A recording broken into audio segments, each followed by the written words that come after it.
سلام سلام كرات خاتلتي تحنيكم أنا سلامي كزافيري مسكن كما سلام كتلو بعلتم لتسفاية مباركز نزجان الحد استزخونكم لايك شير سبسكرايب يترسلوا مبار لو مالتي بوزوز حاجز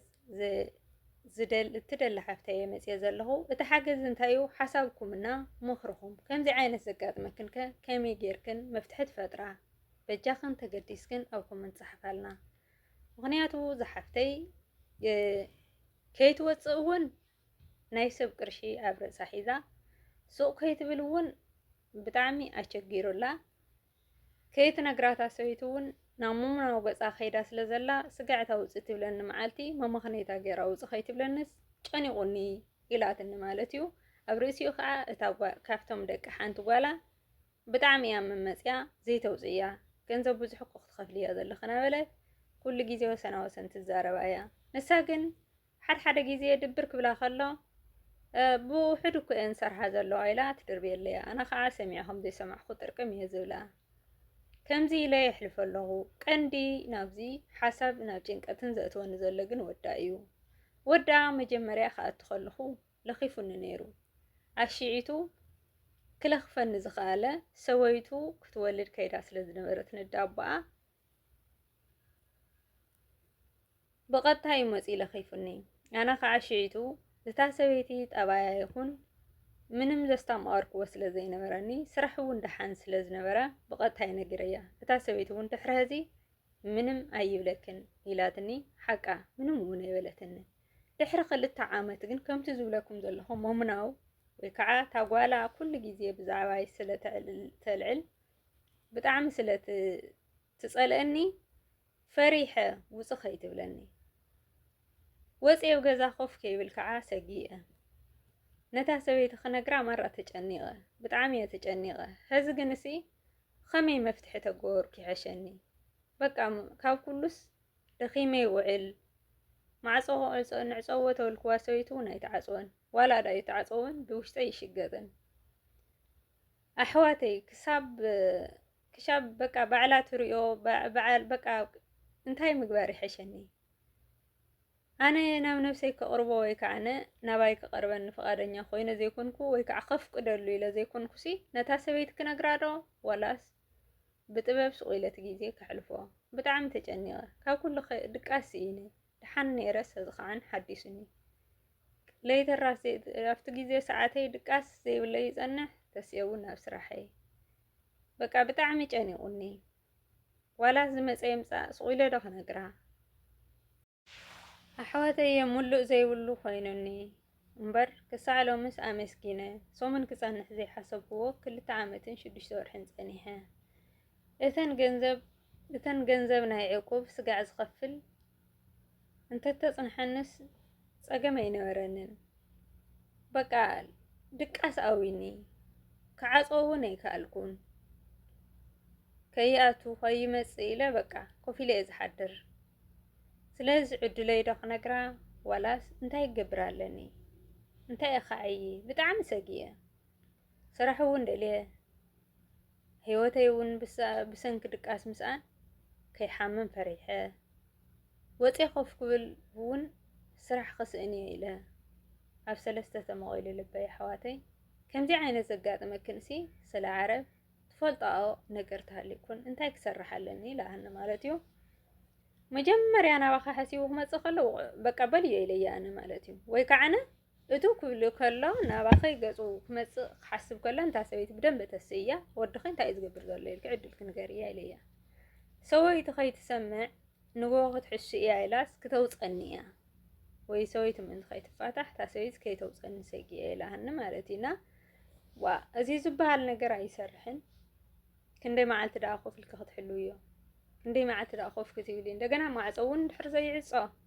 كاب كل زرع عادت كان حنت حفتنا خمسة كم تكوينا مسمعت ونيا مثلا نسم بيدا واي أو زين أون باربك راس أبي سئنا مالتيو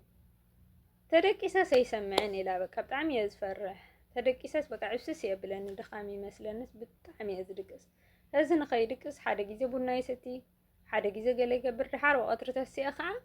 رأسي يحمم أنت أخذ خنزل لخ قالت بلاني من ما يكون كن قال يبلا ነዛን ዕቁብ ሻዕ ዝወፃለይስ በቃ ከምዚ ኢለስ ክሓምም ድየ ብጣዕሚ እያ ተጨናኒቐና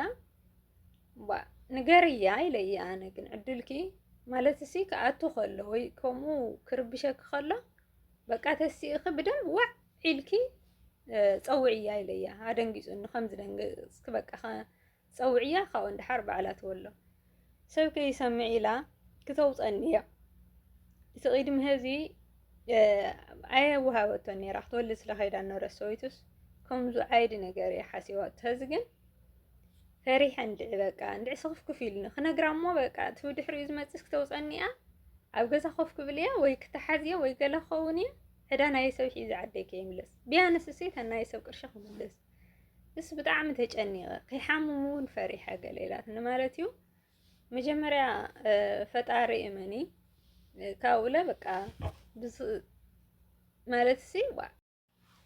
እና ከምኡ ኢላትኒ ዝሓፍትና ኣብ ከምዚ ዓይነት ሙሉእ ዘይብሉ እንዲኡ ስርዳዕረ ወይ ሰይትርግምቲ ትኾን ወይ ሰብኣይ ርጉም ይኾን ወይ ደቆም ብጣዕሚ ዝገርመካ በቃ ናይ ደቂ ሰባት ነገር እሲ ብጣዕሚ ዝገርመካ ካብዚ ከምዚታት ብሰላም ዓድና ይምለሰና እምበር እዛ ሓፍትናስ በቃ ከምኡ ክትብለካ ከላስ በቃ ብጣዕሚ እያ ትጨናነቕ ብጣዕሚ ድቃስ ምሳኣን ከዓ ብጣዕሚ ሓሲብዋና ወይ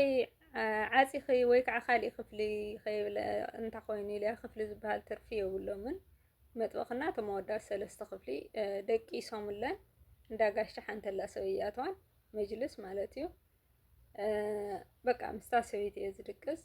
እታ ሰበይቲ ከዓነ ደቀይ ዝደለይዎ ክዛረቡ ንምንታይ ኸይ ክሕኩሑ ከለዉ እቲ ማዕፆስ ንኸይትትስእ ማለት እዩ ቀሲሎም ኣትዮም ዝደለይዎ ክናገርዋ ስለትደሊ ማለት እዩ ደቃ እምሳ ስለ ደቃ እምበር ስለ ናሳ እንታይ ኢላ ክትሓስብ ግን ዝተነገረታስ እንታይ ፀገም እኒኦ ዕድላ እና ድቃስ ምሳን ከዓ ዝኸፍአ ሕማም እያ ተዘይደቂሰ ምንም ክሰርሕ ይክእል ገለ ይክእል ማለት እዩ እና ሳሓሲ የጨነዋ ቀትርስ በቃ ጁውጅ ይብል እዝና ኢላትካ ሰሙና ገይራ ማለት እዩ ለምቕነ እምበር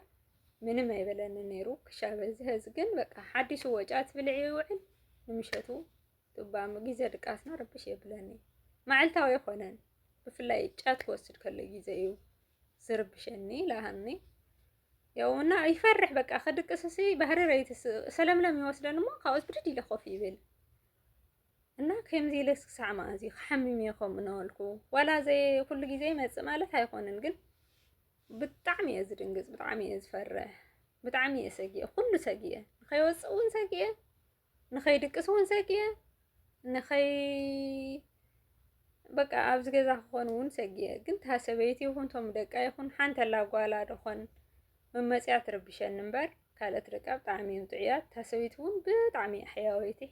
በቃ ዘይትገብረለይ ነገር የላ ኩሉ ነገር እያ ተማልአለይ ደሞዘይ ካብ ኩሉ ኣብ መዓልታ ትበኒ ካብዚኣ ወፂስ ከምዚኣ ዝበለ ሰበይቲ ብስር ጭራስ እየ ዘይረክብ ግን መዓልታዊ ሓሙስ እየን ዝዛረባ እክብ ኢለን እዛ ሰራሕተኛ እዚኣ በቃ ገለ ተጠፊኡወን ብፍላይ በቃ ንሳ እያ ትጅምርቲ ሓንቲ ሃርግምቲ ተን ካልኦት ሰሚዐን ስቆየን ዝብላ ንሳ ግን እዛ ሰራሕተኛ እዚኣ ዝገበረተይ ትፈልጥ ዝተሰርሐይ ትፈልጥ ኢላ በቃ ነስማዕኽዋ ትዛረብ እሞ እታ ሰበይትስ ክትብልስ ናሞምናው ገፃ ዶ ትኾን በቃ ፈሪሐ እያ ሓደ ግዜ ንሳ እውን ከምቲ ዝብለኩም ድብር ክብላ ከለኹስ ሰራሕተኛኩ ብናፃን ዘለዋ ገለታት ትብለንና ብስር ኩሉስ ከይሓምም ፈሪሐ ሰጊአ ገለ ኢላህኒ ማለት ከምዚ ንዝበላኹም መሓዝትኩም ወይ ከዓ ንዕርኽትኩም ከንታይ ተማኽርወን እና ሰናይ ነዚ ሎማዓልቲ ዝነበረና ቪድዮ ነዚ መስል ስጋዕ ብኻልእ ቪድዮ ንራኸብ ሰናይ እዩ